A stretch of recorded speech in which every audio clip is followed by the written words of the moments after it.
Hello and welcome to another episode of Forgotten Cello Music. Hi, I'm Aaron. This is, well, I can't really decide. Is this episode 29.1 or is this episode 31? Regardless, I'm going to put a little more context around the introduction or the inception of the violoncello. Most of this information is taken directly from the book The Violoncello and Its History by Joseph Vasilevsky, translated by an Englishwoman, Isabella Stigand. You know, to my mind, what could be more interesting than reading about the cello? Another interesting fact is this book is apparently the first one in English of this magnitude about the cello. Well, in this episode, really what I'm doing is throwing a little bit more context around the beginnings of the cello by taking a little more lengthy excerpts from the very beginning of the introduction and then the very end of the introduction. Basically everything in between, that's some 20 pages worth, is exclusively about the viola da gamba and all of the instruments in the wide family of the viols and the like. Learning the cello's history and what preceded it and how it came into being really gives us some intriguing insight. We know why the cello was named what it is named.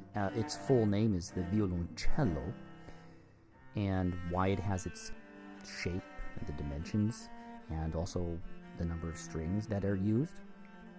And then, of course, what was the purpose of the instrument? Why did they even have to invent this one? I'll just give a little overview of what's to come. You know, the violoncello has to do with the bass instrument. It was created to take the place of this particular bass instrument. And because it was smaller, the Italians ended this name with the diminutive ello, or cello. So what did it come from? It came actually from an instrument called the violone. Violone. And this was a quite a large instrument. If you want to see a picture, head over to my blog at WordPress, Traveling Cello Journey. I'll put a link in the description. You can see pictures in my latest blog post from Michael Praetorius's Syntagma Musicum, from the 1500s, a brilliant compendium of music and illustrations. If the cello came from this bass instrument called the violone, or was created to replace it, I kind of wonder, you know, where did the violin come from then? And why do we call this the violin family? You know, cello is in that family, viola, violin. I think even the double bass is considered part of this family. According to what I've read, it's actually the viola family, not the violin family. So the viola seems to have come first. It was slightly larger. I think we can kind of ascertain that because the violin in Italian is violino. So there's that diminutive ending, ino, which always indicates something that is smaller, so it came from something smaller. Ello, cello, ino, violino. So these instruments were cut down in size, and so they gave them a diminutive.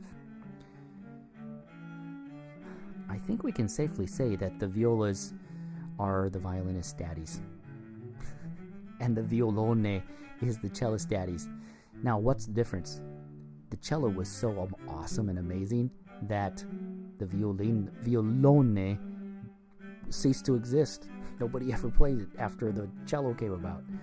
But apparently the violin still needed lots and lots of assistance, so the violas are still around. Take that, violin players. Or should I say, violino players. Again, really cool illustration in my latest blog. Go check those illustrations out. Here it is. I'm taking excerpts from this introduction and giving you the parts that are relevant to the cello and its making, its development. I hope you enjoy. Please leave a comment. Please leave a message. Leave a like. Tell your friends. So here it is. The introduction, excerpts from The Violoncello and Its History by Joseph Vasilevsky.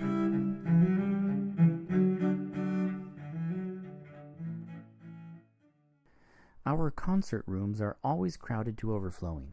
Foreign artists think it worthwhile to come year by year to England. Schools of music are multiplying and eagerly attended by amateurs as well as professionals. And I think it may now be taken for granted that a musical education may be as thoroughly acquired here as abroad. Every kind of musical instrument is taken up, if not always with a really serious intention. But no instrument has more rapidly or more certainly come into favor amongst all lovers of music than the violoncello. It is therefore somewhat surprising that, up to the present time, no book has been published in English, either as regarding its history or its literature. We love to know and often take pains to inquire into the history of any favorite picture, to learn something of the artist's life, the circumstances under which he painted it, and often the origin of its conception. I therefore hope that the story of the violoncello will be acceptable to all who love it and give their lives to the development of its many beauties and capabilities. The account of the violoncello's forerunner, the viola da gamba, cannot but be especially interesting. This instrument, having been formerly cultivated in England to so great an extent, the frequent allusions which Praetorius in his Sigtagma Musicum is a proof of how high their reputation was abroad. If for a short period we have no violoncellist of extraordinary merit to chronicle, more modern times have produced artists who will bear comparison with any of the greatest players on the continent. Introduction. Viola da gamba. The history of the violoncello and violoncello playing is connected in its earliest stages up to a certain point with that of the viola da gamba and its forerunner, the basso di viola, of the 16th century. This last-named instrument formed the bass in the string quartets of that time, to which also belonged, according to the Italian designation, the discant viola, or violetta, as well as the viola d'alta and di tenore. In Germany, these instruments were called discant, alto, tenor, and bass viols. The terms viola and violin were at that time consequently synonymous. From the foregoing remarks, it will be perceived that it is a question not of one kind, but of a whole family of stringed instruments.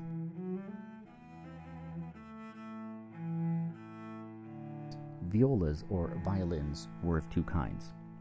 Some of them had no bridge. Others, on the contrary, were provided with one. For the object before us, the last only claim our consideration, of which, as well as of the bridgeless violins, there were 4 different examples. The alto and the tenor were of the same size, but of different methods of tuning. The so-called violas, fiddles, were provided with 6 strings. In Judenkönigs and Hans Gerle's works are found the accompanying illustrations of stringed instruments provided with a bridge. Their identity is unmistakable, though they differ from each other in many peculiarities of form. Both instruments represent the so-called big fiddle, or basso di viola. The tuning was that of the lute, which, as an older stringed instrument, served in this respect as its model. Only in regard to the pitch did any difference exist. Judenkönig makes it thus. Here is an illustration of tunings on a musical staff. First, there is a treble clef with an A down fourth to an E, switching to a bass clef with a B down to a G, down to a D, and down to a low A. Then Hans Gerle, on the contrary, writes it thus, on a musical staff with only a bass clef, a high D, A, E, C, G, and a low D. Here the pitch of the second is a fifth lower than the first. Judenkönig's pitch represents the tenor and that of Gerle the bass. Agricola says in his Musica Instrumentalis, regarding the height of pitch for the lute, Zeug die Quintzeit so hoch du magst, dass sie nicht reißt, wenn du sie schlagst. Draw up the fifth string as high as you may, that it may not be broken when on it you play. And in Hans Neusiedler's Lute Book 1535 it is said, He who wishes to learn how to tune the lute, let him draw up the quint string, not too high and not too low, a medium height, as much as the strings will bear. Similar instructions are to be found in Gerle's Musica Deutsch. The capability of tension of the quint string was consequently the guide for the pitch in tuning the lute. Beyond this, there was as yet no normal pitch, and in stringed instruments it was in every case so maintained. In playing with wind instruments, the stringed instruments had therefore to adapt the pitch to them. The great violins were, in the first half of the 16th century at least, according to all appearance, played in two ways. From the drawing in Judenkönig's treatise, a mode of handling is seen which requires no further explanation.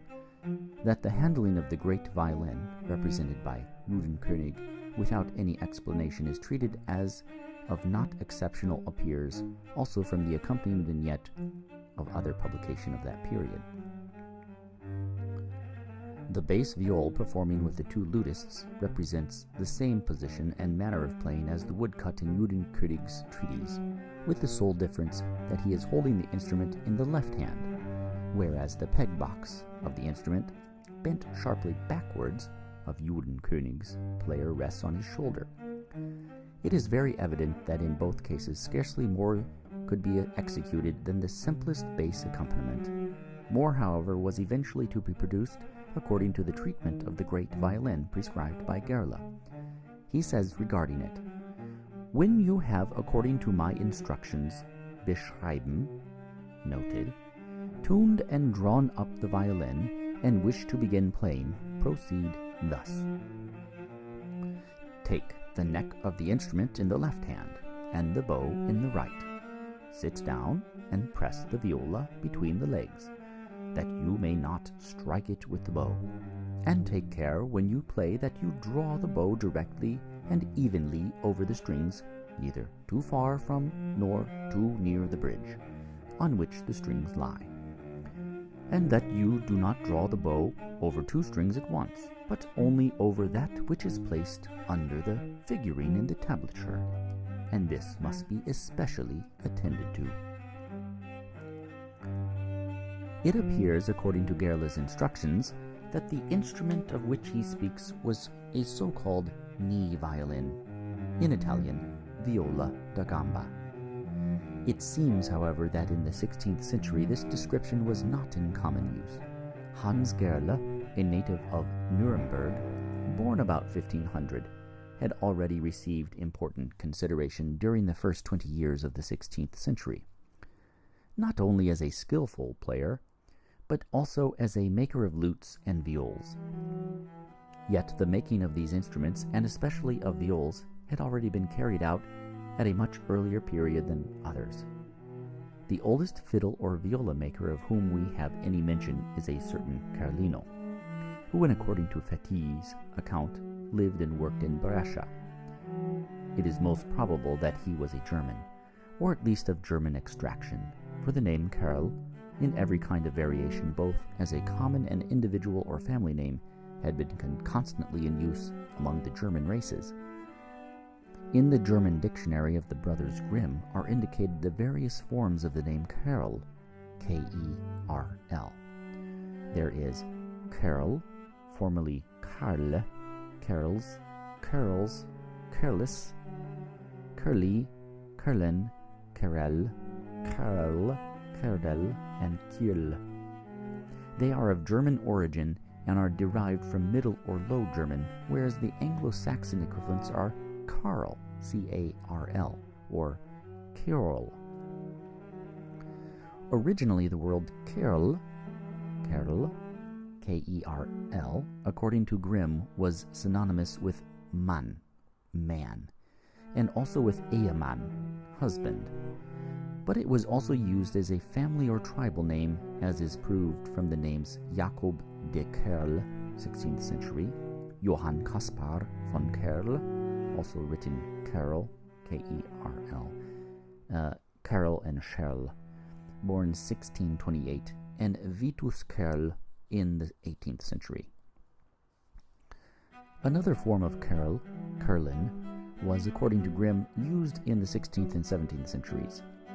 Who can doubt, then, that the Brescian instrument maker Kerlino was of German origin? He was evidently originally called Kerl or Kerlin, to which name was added by the Italians either the diminutive syllable ino or the vowel o. It cannot be of Italian origin, for the Italian has no K. Fetti informs us that Kerlino must be considered as the founder of the school of Brescian viola makers, which, as the oldest in Italy from the middle of the 16th century, attained such a great reputation through Gaspar da Sallo and his reputed pupil, Giovanni Paolo Maggini.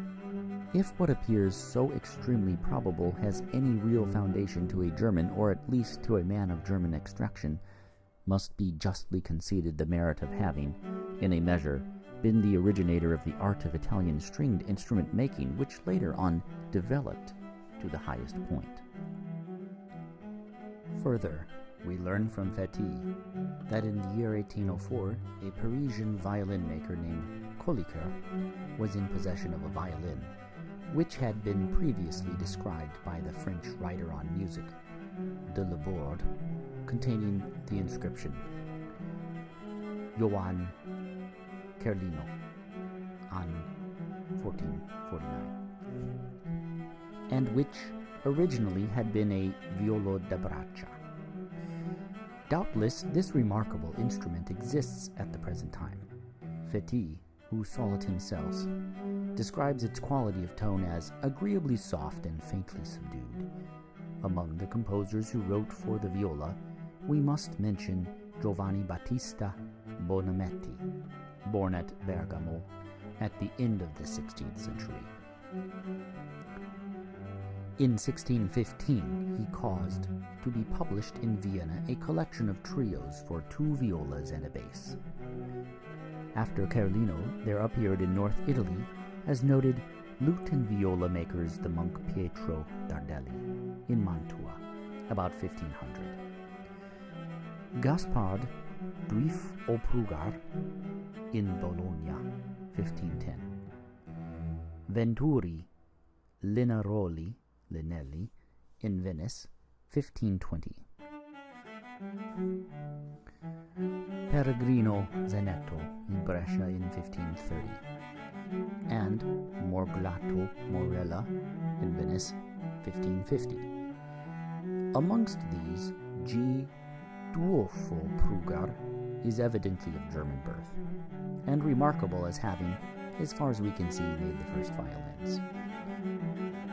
This artist was in 1515 summoned to France by King Francis I. He at first lived in Paris and then at Lyon. He made some excellent bass viols, gambas, of which 2 fine specimens are extant in France. A similar bass viol was represented by Raphael in his painting of Saint Cecilia. This splendid picture in the Pinakothek at Bologna existed in 1515. After Duifo Pruger, Andreas Amati, 1520 to about 1580, the founder of the Cremona school, distinguished himself in the making of violas, as well as violins. His instruments obtained such a great reputation that Charles IX of France, an enthusiastic amateur of music, had 24 violins, 6 tenors, and 8 basses made by him. Amongst the latter, there were several bass viols, like the viola da gamba. The instruments made for Charles IX by Andrea Amati were every one of them destroyed during the French Revolution of 1792. Contemporaneously with Andreas Amati, the manufacture of stringed instruments was vigorously carried on by Gaspar da Cello in Brescia.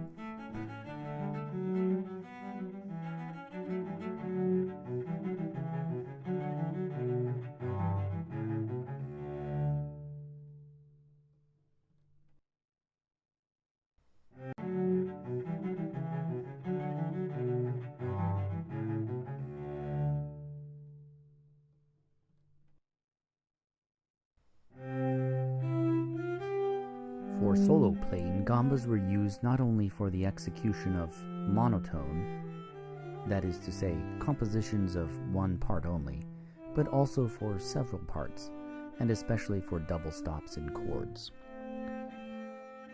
But that the viola da gamba, which for nearly 300 years for the basso di viola or Gerla's great violin, was in fact a gamba, although as yet of a somewhat primitive form, had played an important part both as orchestral and solo instrument, was replaced by the violoncello in the course of the 18th century. Subsequently, when the violin as a leading instrument in the melody usurped the place of the cornet, zinken, and the discant viola, French, par-dessus de viol, it became necessary to provide an equivalent for the bass part of string quartets, as the tone of the gamba in ensemble playing proved too weak and thin in proportion to the violin. It is remarkable in the history of music that his, Abel's, instrument was buried with him in the year 1787 in total oblivion, the indispensable gamba, without which for 100 years neither church nor chamber music could be arranged, which in all public and private concerts had the exclusive right to be heard before all other instruments from the beginning to the end, and which therefore, like caskets, must not only be exquisitely finished in every size, large and small, but was also ordered, bought, and paid for, adorned with the most costly artistic carvings, ivory, tortoiseshell, gold, and silver. Confident assertion that the French priest Tardieu of Tarascon had invented the violoncello in the year 1708 is simply to be relegated to the region of fable, for the instrument had already existed long before in Italy. The violoncello had already been mentioned by Praetorius in his Syntagma Musicum, 1614 to 1620, which is a mistake, for the work referred to contains neither the name nor the illustration of the instrument, but the violoncello must already have been in use about this time in Italy, for according to it is mentioned in a publication of the year 1641, and then in a work of fresques, which appeared in 1660 as violoncino. In Aresti's sonatas in 2 and 3 parts of the year 1665, it is called violoncello. It was of great importance for the Italian instrument makers to produce a bass instrument of the violin type, which had already been in use from the middle of the 16th century, and this certainly happened towards the end of that period. This is proved by the Brescian Gaspar da Cello, 1550 to 1612. Whether Andreas Amati, the founder of the famous Cremona school, born 1520, died 1580, constructed similar instruments appears doubtful. Apparently the gamba as well as the violin served as guides for the proportions in the construction of the violoncello.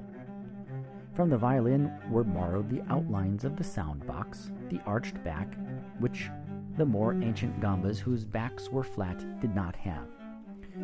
Also the F-holes and the fingerboard without frets. From the gamba were taken the large proportions of the violoncello. It was at first constructed like the gamba, in smaller and larger dimensions, until Stradivarius established a standard size. Gambas were often converted into violoncellos. It appears that the last named instrument was at first called violoncino, and a little while after that, violoncello. The Italian affixes ino and ello have a diminutive meaning, and therefore both names have an identical signification.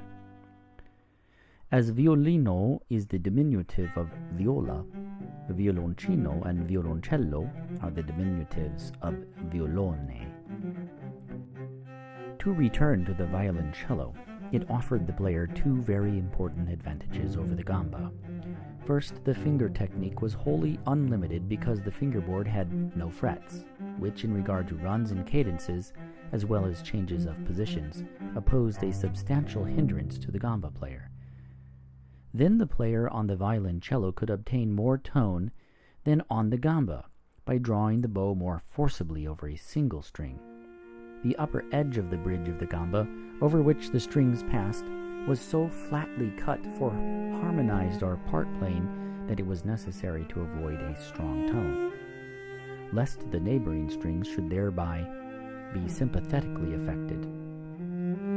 But the bridge of the cello, on the contrary, was of a more convex form, whereby playing in parts was indeed precluded. As is known on the cello as on the violin, only double stops and chords are possible, and the last only broken up. In this manner, the violoncello was used formally at the performances of operas and oratorios as solo accompaniment of recitatives, for which, of course, it is requisite that the player should have a thorough knowledge of music theoretically, as he had to execute at sight figured basses. Corrette gives already in his Violoncello Tutor, 1741, instructions for accompanying recitative. These directions are, however, by no means exhaustive. Such are first found in the Cello Tutor compiled for the Paris Conservatoire by de Baillot, Levasseur, Catel, and Bourdieu, which appeared in print in 1804. Therein it said, "In order to accompany well a recitative, a complete knowledge of harmony and of the violoncello is necessary. One must be intimate with figured basses and know how to execute them readily. He who can do this has reached the summit of art, for it presupposes a great deal of necessary information, and still more the power of judging how to turn it to account. If the bass player is not certain of the resolutions of discords, if he is unable positively to indicate to the singer when he is to make a complete or a broken cadence, if in his concords he does not know how to avoid forbidden fifths and octaves, he is in danger of confusing the singer, and in any case he will produce a most disagreeable effect. As in good compositions, a recitative always follows a well-defined progression and adapts itself to the character of the part, to the situation portrayed, and to the voice of the singer in the accompaniment. 1. The strength of the tone must be regulated according to the effect to be produced, for the accompaniment must sustain and embellish the singing, and not spoil and drown out. 2. The chord must not be repeated, except when the harmony changes. 3. The accompaniment must be quite simple, without flourishes or runs. Good accompanying always has in view the best rendering of the subject, and when the player allows himself to fill up certain gaps with a short interlude, this must only consist of the notes of the chord. 4. The chord must be played without arpeggio, ordinarily in the following manner.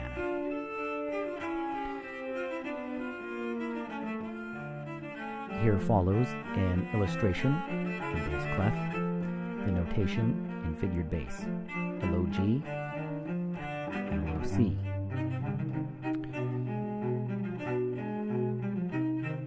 So we have a G7 chord that is broken with G and then a double stop of F and B played separately, and then a low C and thereafter a G, and then a double stop of E and C. Baudieu, in his Violoncello Tutor, which appeared later than the above, makes the following remark concerning the accompaniment of recitative. It sometimes happens that the actors linger on the scene without reciting, speaking, be it that they have forgotten the text of what they have to recite, or that for some other reason they are silent. At times their appearance on the boards is delayed. In such cases, the accompanist, i.e. the cellist, can perform short preludes and embellishments at his pleasure. But he must be modest about it, and employ his ornaments at the right moment, and always with taste. To the art of violoncello making the same applies as to the violin. The productions of the Italian makers surpass those of all other nations, amongst them those manufactured by Nicholas Amati, Stradivari, and Gius. Guarneri del Gesù are most to be preferred, and justly so. Stradivari and Amati made their cellos of two different sizes. The larger one was formerly called il basso, while the smaller one distinguished as the violoncello proper. The latter is the more preferable as being more manageable. In these days it is used as a valuable model. As to the violoncello bow, which had the following form in the first half of the 18th century, its progress went hand in hand with that of the violin bow. The improvements which were successively made on the latter were effected on the former. The greatest perfection reached by the bow was the work of the Frenchman François Tourt. To this day he has never been excelled in this department. See Appendix A.